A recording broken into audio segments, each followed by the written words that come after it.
آج ہم نے سورۃ الانعام کی مکمل تلاوت کی اور سورہ مائدہ کا بقیہ جو کل ہم نے باقی رکھا تھا۔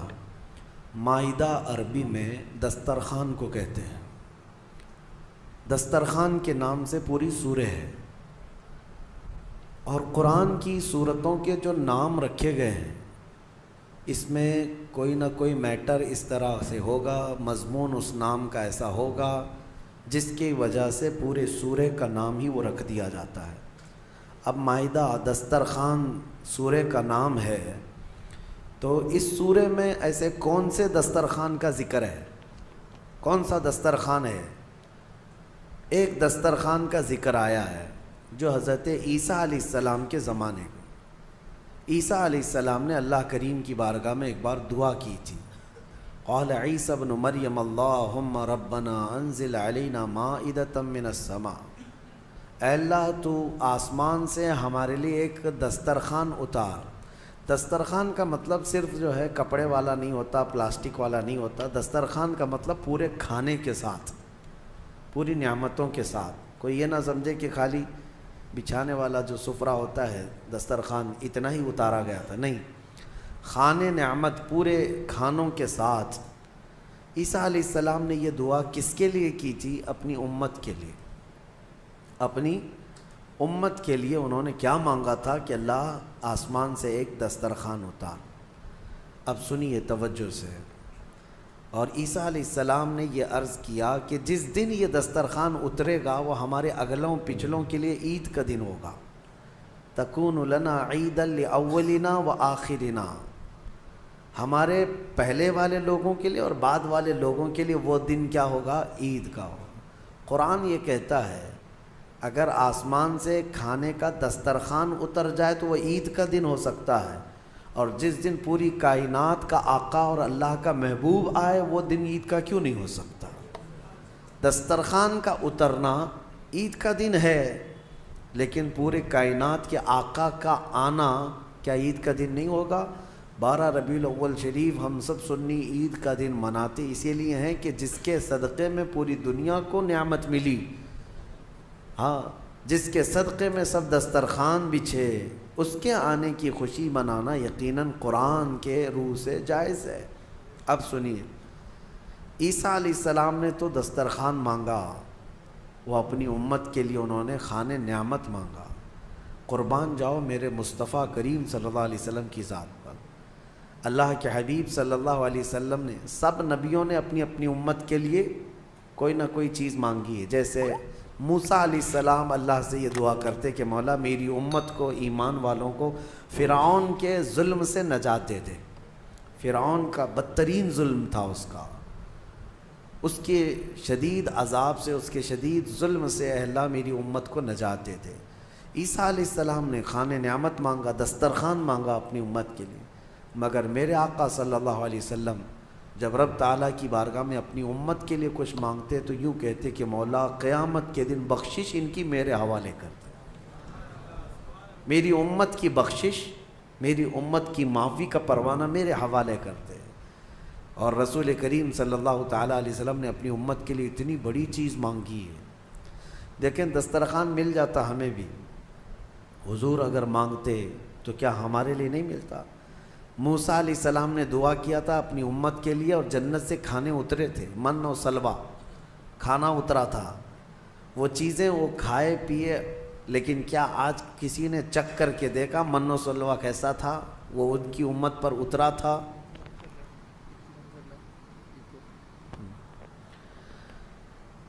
ان کی امت پر اترا تھا اور وہ ختم ہو گیا۔ لیکن جو چیز ہمیشہ کی ہے، زندگی کے بعد آخرت میں جو ہمیشہ رہنے والی چیز ہے، وہ جنت ہے ہمارے لیے، اور نبی پاک صلی اللہ علیہ وسلم نے بخشش اور ہماری مغفرت کے ساتھ ہمارے لیے جنت ہی مانگا ہے۔ اس آیت، اس سورہ میں، سورہ مائدہ میں ایک واقعہ ہے، خاص طور پر انسان اول کا، دنیا میں سب سے پہلے آنے والے انسان کون ہے؟ آدم علیہ السلام۔ ہمارے عقیدے کے مطابق وہ منو نہیں ہے، جیسے آج منو ثابت کیا جا رہا ہے۔ آدم علیہ السلام ہے، تو منو منو منو یہ سب چیزیں ہمارے اس میں نہیں آئی، نہ حدیث سے ثابت ہے نہ قرآن سے ثابت ہے۔ سنا ہے آپ نے کہیں آدم علیہ السلام کا نام؟ میرے عزیزو، یہ ایک طرح کی سازش ہے، منوواد کی طرف لوگوں کو ڈھکیلنا۔ ہمارے ہندوستان میں بہت پہلے ایک راج چلا ہے منوواد کا، اس کی ڈیٹیل پھر کبھی میں بتاؤں گا۔ وہ ایسا بدترین دور تھا کہ کم ذات کے لوگوں کو جینے کا حق ہی نہیں تھا۔ وہ اس طرح کہ وہ اگر کسی بڑی اونچی ذات والے کو چھو بھی دیتا تو پھر اس کے ہاتھ کاٹ دیے جاتے۔ مقدس کتابیں اگر کم ذات کا آدمی سن لیتا تو اس کے کان میں گرم تیل ڈال دیا جاتا۔ بہت سخت ترین چیزیں، یہ جو کاسٹزم تھا جو اس منوواد میں تھا، اور ہم اس کے خلاف ہیں۔ بہرحال یہ منو کیا ہے، اس کے سلسلے میں ہم کو کیا بحث کرنی ہے؟ ہمیں ہمارے نبی پاک صلی اللہ علیہ وسلم نے جو انبیاء کے نام بتائے ہم ان کو نبی مانتے ہیں۔ بات صحیح ہے؟ یہ گمراہی کا دور ہے، ابھی بہت زیادہ فتنے پھیلے ہوئے ہیں۔ میں آپ کو بتا دوں، آدم علیہ السلام دنیا کے سب سے پہلے انسان اور سب سے پہلے نبی اور سب سے پہلے رسول جب دنیا میں تشریف لائے آدم علیہ السلام، تو جب وہ تشریف لائے تو ان کے بعد ان کی اولاد کا جو سلسلہ شروع ہوا تو سب سے پہلا بیٹا پیدا ہوا حابیل۔ سب سے پہلا بیٹا حابیل۔ آدم علیہ السلام کے بچے جو ہوتے تھے، روز ایک لڑکا ایک لڑکی، روزانہ حضرت حوا حاملہ ہوتی اور شام تک ان کو بچے ہو جائے، 2 بچے۔ اللہ کی قدرت کاملہ ہے، کیونکہ نسل انسانی کو اس وقت بڑھانا تھا، تو روزانہ 2 بچے، ایک لڑکا اور ایک لڑکی۔ پہلے دن پیدا ہوئے حابیل، اور ان کے ساتھ جو پیدا ہوئی وہ اقلیمہ نام سے تھی۔ دوسرے دن جو پیدا ہوئے وہ قابیل، اور اس کے ساتھ یہودا نام کی لڑکی پیدا ہوئی۔ اب قانون شریعت یہ تھا آدم علیہ السلام کی امت کا، امت کون ہے؟ ان کی اولاد ہی۔ اب قانون آدم علیہ السلام چونکہ رسول تھے، شریعت کا قانون یہ تھا کہ آج جو پیدا ہوا لڑکا ہے وہ کل پیدا ہونے والی لڑکی کے ساتھ نکاح کر سکتا ہے۔ سیم ڈے والی لڑکی اس کی سگی بہن مانی جاتی، حالانکہ سب بہن ہیں، لیکن سیم ڈے جو پیدا ہوئی وہ لڑکی اور وہ لڑکا شادی نہیں کر سکتے۔ اور آدم علیہ السلام کی شریعت کا ہی یہ قانون۔ میں یہاں رک کر کے تھوڑی بات بتانا چاہوں گا۔ آج جو لڑکا پیدا ہوا ہے وہ کل جو لڑکی پیدا ہو رہی، یہ دونوں بھائی بہن ہیں یا نہیں؟ ایک ہی ماں سے ہیں اور ایک ہی باپ سے ہیں، لیکن چونکہ اس وقت کوئی آبادی ہی نہیں تھی، کوئی دوسری آبادی ہی نہیں تھی، شادی ہونا ہے تو انہی میں ہونا ہے، نسل پیدا ہونا ہے تو انہی میں ہونا ہے۔ یہ آدم علیہ السلام کی شریعت میں جائز تھا۔ اب کیا ہمارے لیے یہ جائز ہے کہ آج تم پیدا ہوئے اور 10 سال بعد تمہاری ماں سے دوسری لڑکی پیدا ہوئی تو اس سے تم نکاح کر سکتے ہو، چاہے 50 سال بعد پیدا ہو؟ نہیں، سگی بہن ہے تو اس سے نکاح حرام ہے۔ کل میں نے آپ کو بتایا تھا محرمات عورتیں کیا ہے۔ یہ بات میں اس لیے آپ کے سامنے رکھ رہا ہوں کہ کچھ لوگ جو اپنے آپ کو صوفی کہتے ہیں اور تصوف کا لبادہ اوڑھ کر کے ابھی ایک بہت بڑا ڈھکوسلا چل رہا ہے لوگوں میں گمراہی لانے کے لیے۔ ان کو شریعت سے کوئی مطلب نہیں ہے، وہ کہتے ہیں ہم طریقت والے ہیں، وہ معرفت والے ہیں۔ ان کے ہاں کیا ہے، ایک چیز وہ دلیل کے طور پر لاتے ہیں کہ سجدہ کرنا اپنے پیر و مرشد کو یا قبروں کو یا اولیاء کو جائز ہے۔ وہ اس لیے کہتے ہیں کہ کیا آپ کو نہیں پتہ آدم علیہ السلام کو سارے فرشتوں نے سجدہ کیا تھا؟ آدم علیہ السلام کو سجدہ کرایا گیا تھا نا، لیکن یہ انہیں فرق نہیں معلوم۔ فرشتوں کا سجدہ تھا آدم علیہ السلام کے لیے، وہ عبادت کا سجدہ نہیں تھا، وہ تعظیم کا سجدہ تھا۔ وہ کیا تھا؟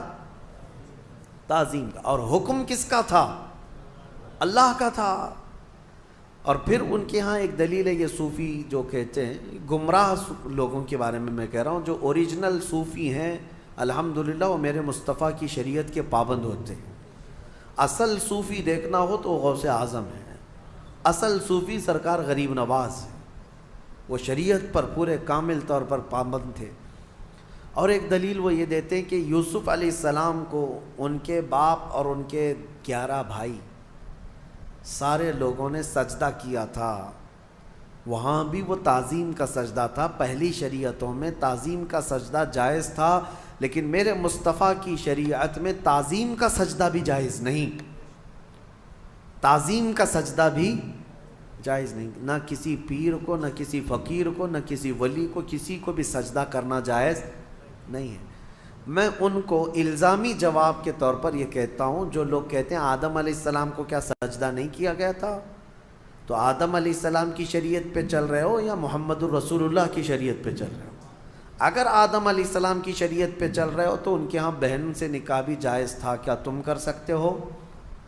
شریعت منسوخ ہو جاتی ہے، ایک نبی کے جانے کے بعد دوسرے نبی آئے، ان کی شریعت الگ ہو گئی، لیکن میرے نبی کے آنے کے بعد پچھلی تمام شریعتیں ختم ہو گئی، اب جو بھی چلے گی وہ کیا ہے؟ آئی نئی حکومت، سکہ نیا چلے گا، وہ نبی کریم صلی اللہ علیہ وسلم کی شریعت، حتیٰ کہ قیامت کے قریب عیسیٰ علیہ السلام بھی تشریف لائیں گے تو فرمایا گیا وہ شریعت مصطفیٰ کے مطابق عمل کریں گے، وہ اپنی شریعت لے کر نہیں آئیں گے۔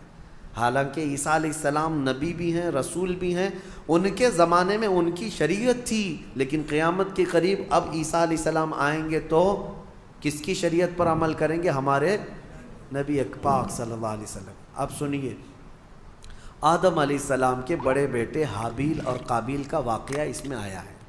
کیا واقعہ ہے؟ ہوا یہ کہ حابیل کے ساتھ جو لڑکی پیدا ہوئی ان کے ساتھ نکاح نہیں جائز تھا، دوسرے دن جو لڑکی پیدا ہوئی یہودا، اس کے ساتھ حابیل کا نکاح ہونا تھا، اور قابیل جو دوسرے دن والا ہے اس کا نکاح پہلے دن والی لڑکی سے ہونا تھا۔ لیکن مسئلہ یہ تھا کہ قابیل کو یعنی چھوٹے بھائی کو اپنے ساتھ جو پیدا ہوئی وہ لڑکی زیادہ پسند تھی، وہ خوبصورت بھی زیادہ تھی، وہ لڑکی زیادہ خوبصورت تھی، اور اسے اپنے ساتھ پیدا ہوئی لڑکی سے ہی شادی کرنا تھا۔ آدم علیہ السلام نے منع فرما دیا کہ اللہ کا حکم ہے تم اس سے نکاح نہیں کر سکتے، اس لیے کہ یہ تمہاری سگی بہن ہے۔ دنیا میں سب سے پہلا فتنہ عورت کی وجہ سے ہوا، سب سے پہلا فتنہ، دونوں بھائیوں میں شدید اختلاف پیدا ہو گیا۔ حابیل اور قابیل میں اتنا شدید اختلاف پیدا ہوا کہ ایک لڑکی سے نکاح کرنا ہے، شادی کرنا ہے۔ اس شادی کے چکر میں دونوں کا جھگڑا بھی ہوا، یہاں تک کہ آدم علیہ السلام نے حکم دیا دونوں کو کہ تم دونوں ایک ایک قربانی کرو جانور، اور کھلے میدان میں لا کر کے اپنی اپنی قربانی رکھو، جس کی قربانی قبول ہو گئی وہ حق پر ہے۔ اور قبول ہونے کا طریقہ کیا ہے؟ آسمان سے کوئی چیز آئے گی اور جس کی قبول ہے وہ قربانی اٹھا کر لے جائیں گے۔ یہ واقعہ بھی قرآن پاک میں موجود ہے۔ تو دونوں نے ایک ایک قربانی کی، حابیل نے بھی اور قابیل نے بھی۔ دیکھیں فیصلہ اب یہ سیدھے اللہ کی طرف سے آنا ہے۔ دونوں نے کھلے میدان میں اپنی قربانی کو ڈال دیا، جو ذبح کیا تھا انہوں نے۔ تھوڑی دیر کے بعد آسمان سے ایک آگ آئی اور حابیل جو بڑے بیٹے کی قربانی تھی اس کو آگ اٹھا کر آسمان میں غائب ہو گئی، وہ اس کی قربانی غائب ہو گئی۔ اب یہ واضح علامت تھی کہ حابیل حق پر ہے، اور اللہ کا قانون بھی یہی ہے، لیکن قابیل کو نہ ماننا تھا، نہیں مانا۔ عورت کی محبت دل میں ایسی رچ بس گئی تھی کہ وہ اس حقیقی نشانی کو دیکھنے کے بعد بھی وہ نہ مانا، کہا کہ میں نہیں مانوں گا۔ آدم علیہ السلام نے بہت سمجھایا کہ حد سے نہ بڑھو، اللہ تبارک و تعالی حد سے بڑھنے والوں کو پسند نہیں کرتا۔ پھر ہوا یہ کہ آدم علیہ السلام حج پہ چلے گئے، خانہ کعبہ کی زیارت کے لیے اللہ کا حکم ہوا، آدم علیہ السلام چلے گئے۔ اب یہ واقعہ کہاں پیش آیا تھا، اس میں تاریخ میں الگ الگ باتیں آتی ہیں، لیکن بہت سارے علماء کا کہنا ہے کہ یہ واقعہ ہندوستان میں ہی پیش آیا تھا، کیونکہ آدم علیہ السلام کی سرزمین جو ہے، سب سے پہلے جو جنت سے آپ اترے سرندی پہاڑ جو سری لنکا پہ ہے، تاریخی روایات یہ بتاتی ہیں آدم علیہ السلام وہاں اتارے گئے تھے۔ سری لنکا کوئی الگ کنٹری نہیں تھی، وہ انڈیا میں ہندوستان میں تھا، اور اسی سے پتہ چلتا ہے کہ پورا ہندوستان ہمارے باپ کا ہے۔ حقیقت ہے یا نہیں؟ سب کے باپ کا ہے، آدم علیہ السلام ہمارے باپ ہیں، پوری دنیا کے باپ ہیں۔ تو یہ واقعہ جب پیش آیا، آدم علیہ السلام جب حج پہ چلے گئے، تو اب دونوں کے درمیان جو لڑکی کو لے کر اختلاف تھا وہ کیا ہوا، کہاں تک چل گیا؟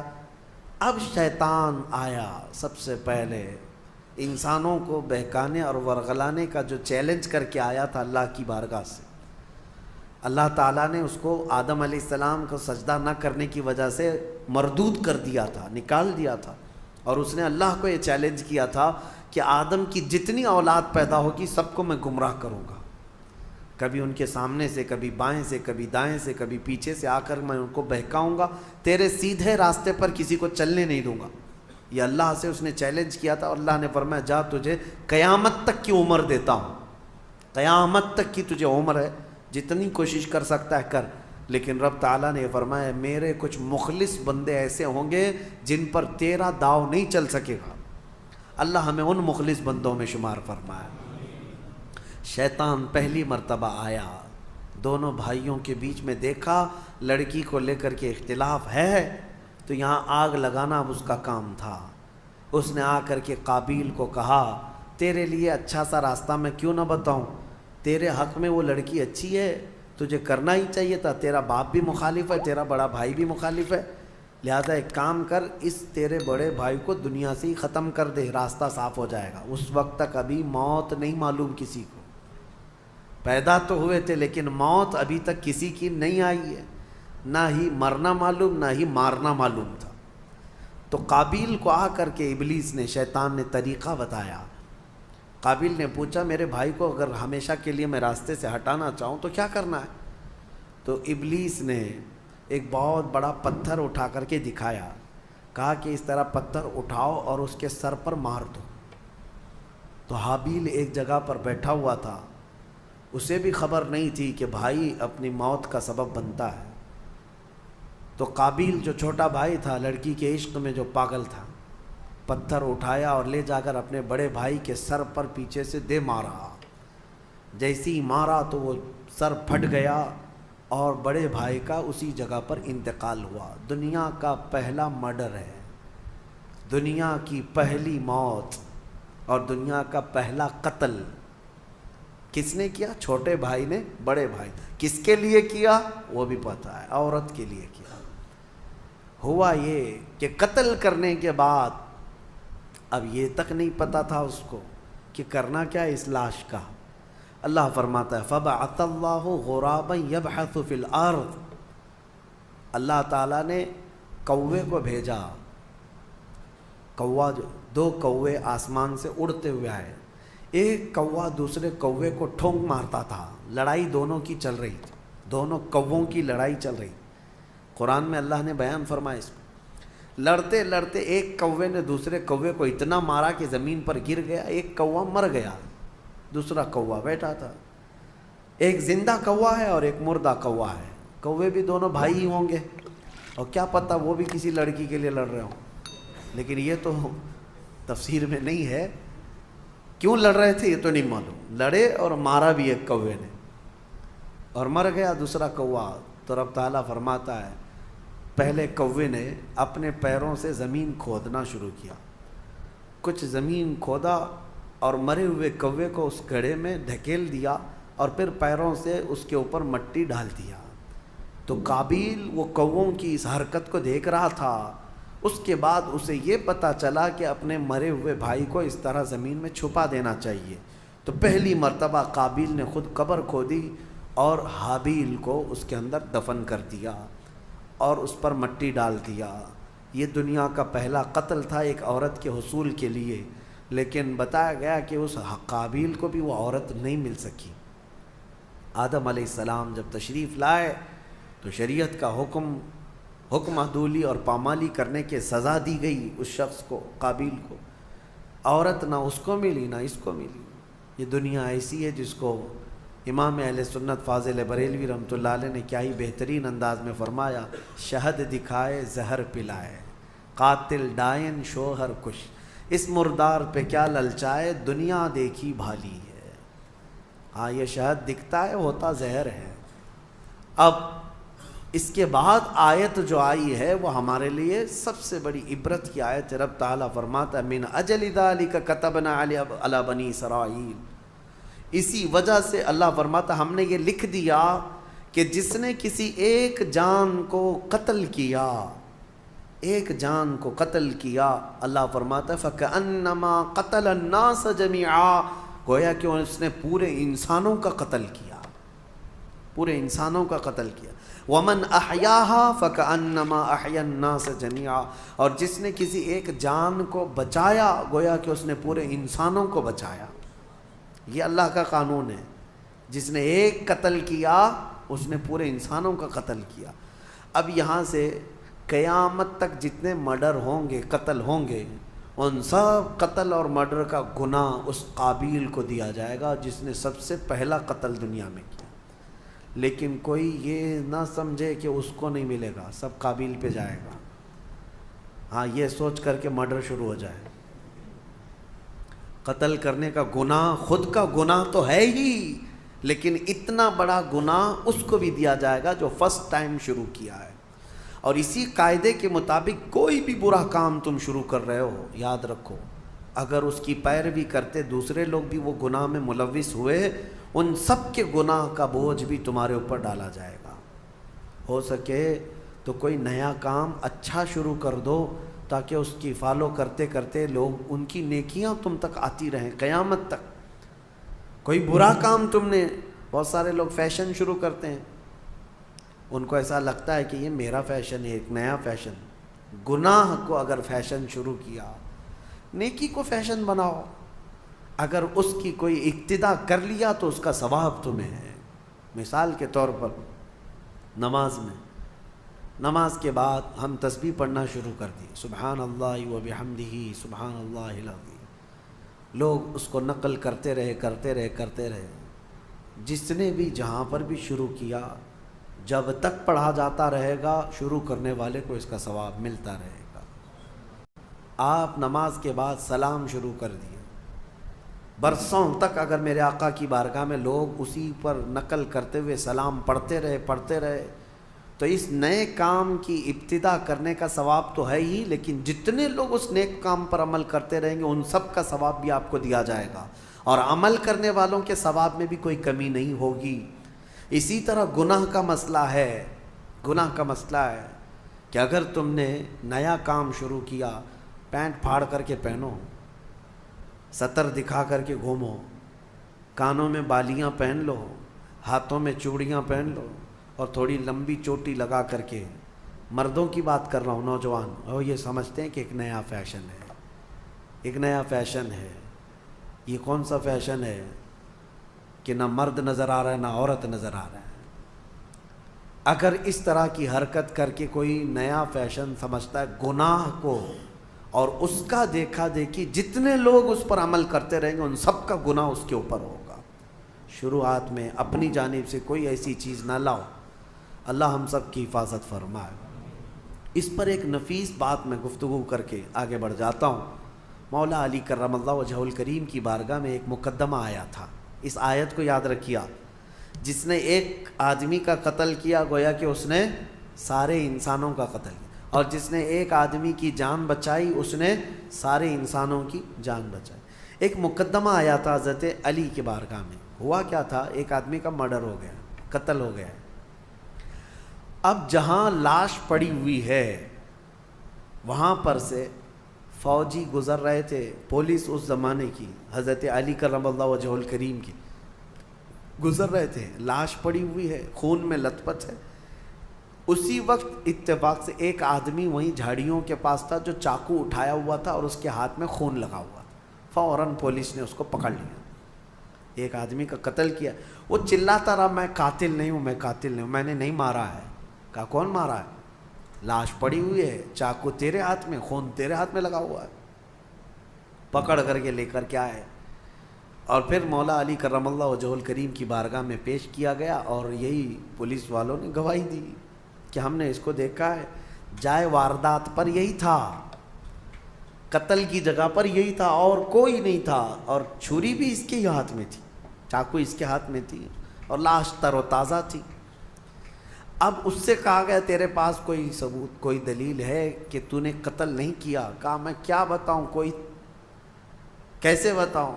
اس کو صفائی دینے کے لیے موقع دیا گیا لیکن وہ اپنی صفائی میں کھرا نہیں اترا. تو حضرت علی نے فیصلہ فرمایا کہ قتل کی سزا قتل ہے. اسلام میں ایک جان کے بدلے پھر جان دینا پڑے گا، قتل قصاص ہے. حکم دیا گیا کہ اس کا بھی قتل ہوگا، اس نے ایک جان کا قتل کیا ہے. وہ کھڑا تھا. اب اس کو سزا کے لیے، موت کی سزا کے لیے لے جایا جا رہا تھا. اتنے ہی میں عدالت میں ایک شخص بھاگتا ہوا آیا، دوڑتا ہوا آیا. کہا امیر المومنین اس شخص کو چھوڑ دیں، وہ بے گناہ ہے، وہ مجرم نہیں ہے. کہا کیسے تجھے پتا؟ کہا جو مقتول ہے، جو لاش ہے جو پڑی ہوئی آپ کو ملی ہے، اس کا قاتل میں ہوں. میں نے قتل کیا، میرے سے اس کے معاملات تھے، رنجش تھی، میں نے قتل کیا ہے. لیکن میں نے جب دیکھا اس کو کہ یہ بیچارہ ناحق مارا جائے گا تو میرا دل نہیں رہا نہیں گیا مجھ سے. میں حاضر ہو گیا، میں اقرار جرم کرتا ہوں، اس کی جان چھوڑ دیجیے. تو اس کو چھوڑ دیا گیا. ابھی اس کو پکڑ لیا گیا جو نیا قاتل آیا ہے، اقراری مجرم ہے. اب اس کو سزا دی گئی کہ اب اس کو جو ہے قتل کی سزا ہوگی کہ یہ حقیقت میں یہ مجرم تھا. اس وقت مولا حسین اور مولا امام حسن رضی اللہ تعالیٰ بچپن میں تھے یا جوانی میں تھے. بارگاہ حیدر کرار میں وہ بھی بیٹھے رہتے تھے. امام حسن مجتبیٰ کھڑے ہوئے، کہا بابا جان آپ نے فیصلہ پہلے والے کے بھی قتل کا سنایا تھا، دوسرے والے کی بھی قتل کا، اس کی بھی موت کی سزا، اس کو معاف کرنا چاہیے دوسرے والے کو. کہا کیسے؟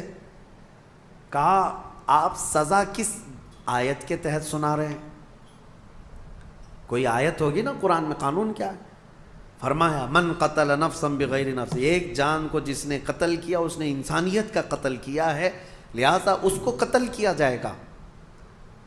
تو پھر حضرت امام حسن نے کہا یہ جو حقیقی مجرم ہے، یہ آیت کے دوسرے حصے پر بھی تو آتی ہے ومن احیاہا فکأنما احیا الناس جميعا، جس نے کسی ایک جان کو بچایا اس نے پوری کائنات کو بچایا. اگر یہ نہ آتا تو وہ ناحق مارا جاتا. پہلا والا یہ آیا اور اس کی جان کو بچایا ہے اس نے، تو بچانے کا انعام بھی تو اس کو ہونا چاہیے. تو اس کو بچانے کے عوض میں پھر اس کو معاف کرنے کا پروانہ دیا گیا. لیکن جو مقتول تھا اس کے گھر والوں کو بلایا گیا کہ کیا تم اس قاتل کو معاف کرتے ہو؟ تو دیت لے کر کے، جو معاوضہ ہوتا تھا وہ لے کر کے گھر والوں نے بھی اس کو معاف کیا. میرے عزیزو، یہ آیت آج پوری دنیا جانتی ہے، قرآن میں موجود ہے. ہم مصر میں تھے پڑھنے کے زمانے میں، اس آیت کو دہرا رہا تھا امریکی پریسیڈنٹ اس وقت اوباما، وہاں پر آیا ہوا اور وہ یہ آیت کو بار بار پڑھ رہا تھا اور بتا رہا تھا کہ اسلام میں یہ ہے کہ ایک قتل جس نے کیا گویا کہ پوری انسانیت کا قتل کیا، اور جس نے ایک آدمی کو بچایا اس نے پوری کائنات کو بچایا. وہ بڑے بھاشن تھے، لیکن ہم یہ سوچ رہے تھے جو اسلام کی اتنی باریکی کو جانتے ہیں اور پھر دہشت گردی کا لیبل اسلام کے اوپر تھوپتے کیوں ہیں؟ جس دین نے یہ فرمایا ایک قتل بھی ناحق جائز نہیں، اس دین کے اوپر اتنا بڑا بلیم کہ یہ قتل کا آرڈر دیتا ہے، لوگوں کو مارنے کا حکم دیتا ہے. میرے عزیزو، آج بھی ہندوستان میں یہی پروپیگنڈا پھیلایا جا رہا ہے کہ قرآن میں ایسی آیتیں ہیں جس میں کافروں کو مارنے کے لیے آئی ہیں. ہاں آئی ہیں، میں انکار نہیں کرتا، آئی ہیں. اللہ تعالیٰ نے فرمایا جہاں پاؤ مارو ہے. یہ آیت بہت چبھتی ہے. حیث وجدتموہم فاقتلوہم حیث وجدتموہم، جہاں پاؤ قتل کر دو۔ اب اس کو سن کر کے پڑھ کر کے لوگوں کو وہ لگتا ہے کہ قرآن میں قتل کرنے کا حکم آیا، قتل کرنے کا حکم آیا، اتنا واویلا مچاتے ہیں، اتنا ڈھنڈورا پیٹتے ہیں۔ میں آپ کو بتاؤں، آپ اس چیز کو مذاق میں مت لیں، میں اگرچہ آپ کے ساتھ مذاق میں کہہ رہا ہوں، لیکن آیت حقیقت میں ہے اور آج بھی ہے، قرآن میں ہے، ہم نے تلاوت کی ہے، دوسرے پارے میں موجود ہے آیت۔ لیکن ایک لاجک آپ سے بھی اور ان سے بھی پوچھتا ہوں، دماغ میں آنے والی بات ہے، نماز کیوں پڑھتے ہیں؟ قرآن نے کیا کہا؟ اقیموا الصلاۃ، نماز قائم کرو۔ پوری دنیا کے مسلمان نماز پڑھ رہے ہیں کہ نہیں پڑھ رہے؟ کیوں؟ قرآن میں جو آیا مسلمان پریکٹیکلی اس پر عمل کرتے ہیں، قرآن میں خالی لکھنے کے لیے نہیں آیا، مسلمان اس پر عمل کرتے ہیں۔ اور پوری دنیا جانتی ہے سب سے زیادہ پریکٹیکل اپنے دین پر کوئی مذہب کے لوگ کرتے ہیں تو صرف مسلمان کرتے ہیں، سب سے زیادہ پریکٹیکلی جو ہے لائف کسی کی ہے ریلیجیس جس کو کہتے ہیں وہ مسلمان ہیں پوری دنیا میں۔ باقی سب کے وہاں لکھے ہوئے بہت کچھ ہیں لیکن زندگی میں نہیں ہے۔ نماز پڑھنے کا حکم ہے، ہم نماز پڑھتے ہیں۔ زکوٰۃ دینے کا حکم ہے، ہم زکوٰۃ دیتے ہیں، ہے نا؟ حج کرنے کا حکم ہے، ہم حج کرتے ہیں۔ روزہ رکھنے کا حکم آیا، ہر سال رکھتے ہیں کہ نہیں؟ تو قتل کرنے کا حکم آیا، 1400 سال سے قتل کیوں نہیں کرتے؟ کیا جہاں مسلمانوں کی حکومت ہے مار رہے ہیں، قتل کر رہے ہیں؟ اور ان پاکھنڈیوں کو سوچنا چاہیے، اس ملک پہ 700 سال تک ہمارا راج رہا ہے، اگر اس آیت پر عمل کیے ہوتے تو ایک کیڑا بھی نہیں بچتا۔ اس آیت پر اگر عمل کیے ہوتے تو کوئی ایک مچھر اور ایک کیڑا بھی نہیں بچتا۔ انہیں سمجھنا چاہیے کہ اس کا ایک بیک گراؤنڈ ہے، اس آیت کا کس وقت نازل ہوئی، کس کے لیے نازل ہوئی، اور اس کو لا کر کے سب جگہ تھوپتے رہتے ہیں۔ میرے عزیزو، یہ ان کفار و مشرکین کے لیے تھا جنہوں نے صحابہ اکرام کا جینا دوبھر کر دیا تھا۔ اب میں آپ سے ان سے ایک سوال کرتا ہوں، ہمارے ملک میں کوئی دشمن ملک کا نام سنتے ہی ان کے دماغ میں ایک ہی ملک آتا ہے، بہرحال، اور دہشت گرد بھی، آتنکواد بھی وہیں کے ہوتے ہیں ان کے حساب سے۔ اگر 4 آتنکوادی گھس کر کے آ گئے ہیں میرے اپنے اس دیش میں، آپ کے ملک میں، اور وہ سڑکوں پر دندناتے ہوئے گھوم رہے ہیں، تو یہاں کی جو عدالت عالیہ ہے، ہائی کورٹ ہو، اوپر کی عدالت، وہ کیا آرڈر جاری کرے گی پولیس کو؟ جہاں پاؤ انکاؤنٹر کرو، جہاں پاؤ۔ کیوں؟ دیش دروہی ہیں، ملک کو نقصان پہنچا سکتے ہیں، یہاں کے باشندوں کو بم سے اڑا سکتے ہیں۔ تو ایسے خطرناک ڈینجر لوگ اگر ملک میں داخل ہو گئے تو کامن سی بات ہے، ہر ملک والا یہی آرڈر جاری کرے گا کہ یہ جہاں نظر آئیں ان کو مار ڈالو، شوٹ کرو، وہاں اسپاٹ پہ شوٹ کرو۔ یہ آج کرنا جائز ہے، اور اسلام میں جو حکم آیا تھا اسی نہج پر تھا کہ مکہ سے صحابہ کو، رسول پاک صلی اللہ علیہ وسلم کو گھر بار سب چھوڑ کر کے جانا پڑا۔ ان ظالموں کو یہ نہیں معلوم کہ میرے آقا نے 3 سال تک پتے کھائے مکہ میں، مکہ والوں نے ایسا بائیکاٹ کر کے رکھا تھا، سلام کلام ہر چیز بند، تجارت لین دین سب بند تھا حضور پاک پر، چمڑے پانی میں ابال کر کے کھائے 3 سال تک، یہ ظلم کیا۔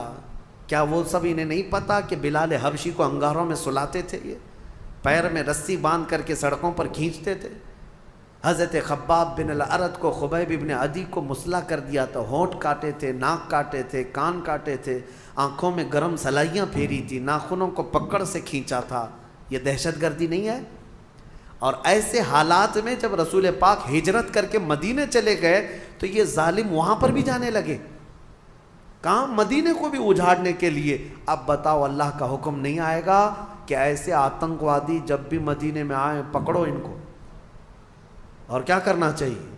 یہ انصاف ہے یا عدل کا تقاضا ہے؟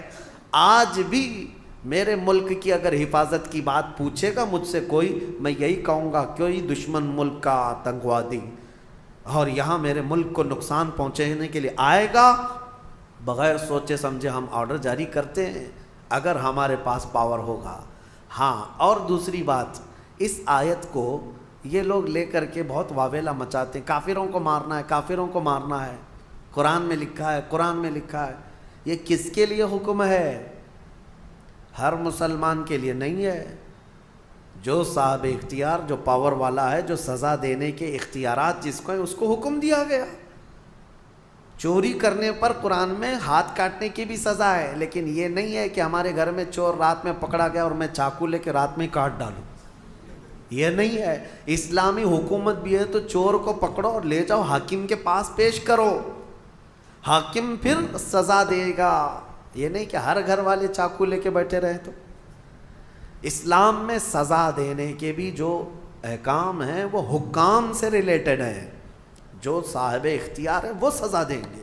تو بہرحال آپ اس بات کو سمجھیں، بہت مرتبہ میں نے اس کا کلیریفیکیشن دیا ہے کہ قرآن میں جو آیتیں آئی ہیں وہ قتل کے لیے، ان کا ایک بیک گراؤنڈ ہے، ان کا ایک پس منظر ہے، وہ ایک خاص وقت کے لیے ہوئی تھی، اس وقت کے کیا حالات تھے یہ سب پڑھنا چاہیے، پھر قرآن پر انگلی اٹھاؤ۔ اللہ کریم ہم سب کو حقانیت پر قائم رکھے اور حق بولنے کی توفیق عطا فرمائے۔ میرے عزیزو، جہاد کے سلسلے میں بھی آیتیں آئی ہیں، میں کھل کر کے بتاؤں گا۔ یقیناً جہاد ایک مقدس لفظ ہے، نبی پاک صلی اللہ تعالیٰ علیہ وسلم نے جتنے جہاد فرمائے ان میں اکثر ڈیفنس کے لیے بھی ہوئے ہیں، ڈیفنس کے لیے ہوئے ہیں۔ اور کچھ لوگ یہ اعتراض کرتے ہیں کہ انہوں نے زبردستی جو کلمہ نہیں پڑھتا تھا اس کو جا کے مارتے تھے، نہیں، نبی پاک صلی اللہ تعالیٰ علیہ وسلم نے ایسا حکم نہیں فرمایا، اور نہ ہی پوری دنیا کے مسلمانوں کو یہ حکم دیا گیا۔ آج مجھے آپ یہ بتائیں، ہندوستان میں ابھی یہ کہتے ہیں ابھی تمہارا پاور نہیں اس لیے مارتے نہیں ہو، اور پھر جو پاور تھا 700 سال تک تب کیا یہاں کے ہر مندر کو توڑ دیا گیا؟ کیا یہاں کے سارے ہندوؤں کو ختم کیا گیا؟ آج بھی میجورٹی ہندوؤں کی ہے، ہر زمانے میں رہی ہے، اس زمانے میں بھی تھی۔